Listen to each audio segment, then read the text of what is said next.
Tell me what's gone on since you talked to the media that day. Thanks for having me.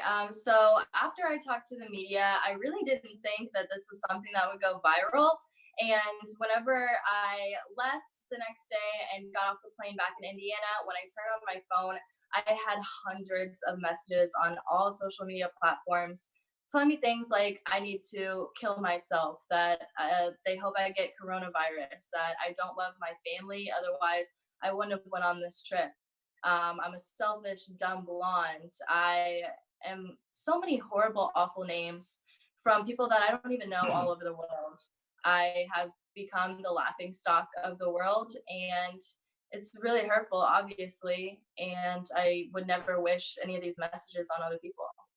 Right. Why did you go on spring break? You knew about coronavirus, right? Right. I went on spring break for music business. So, as a musical artist, doing club performances is part of the gig. So, for me, that was income and also exposure to a lot of young age people during one of the hottest times to go to Florida. And that's what I had planned, as well as finishing up my album. My producer lives out in Miami.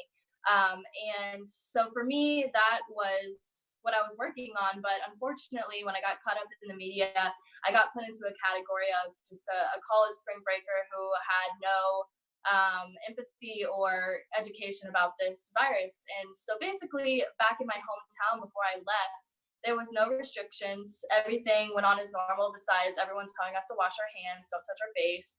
And I just didn't know the severity of this virus at the time of leaving. I don't think anyone really knew how bad this was going to get. I think a lot of us just, we were uneducated, like I said. And now I'm hoping a lot more people see this as an opportunity to social distance yourself and stop the spread of this virus.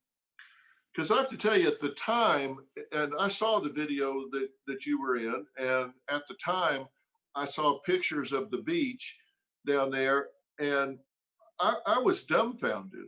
I'm thinking, if because I've raised two boys, and if either of my boys were at that age at that time and wanted to go down there, I would have hogtied them before I would have let them go down there, just out of fear for them getting the virus. And we just talked to Amy, who is in her early 20s and contracted the virus, and said it was 2 weeks of hell. She was so sick, she thought she surely was going to die, and has never been that sick and doesn't believe she'll ever be that sick again. That young people are not bulletproof. They don't have some past to not get this. And that she, honest to God, cannot believe that young people think they're immune from this in some way. Right. So I come from a big college town, Indiana University, and they had issued 2 weeks out of school prior to spring break, knowing that these kids were going to go on spring break and allowing them to self quarantine before coming back to school. But after a few days of being in Miami, that changed to the rest of the school year.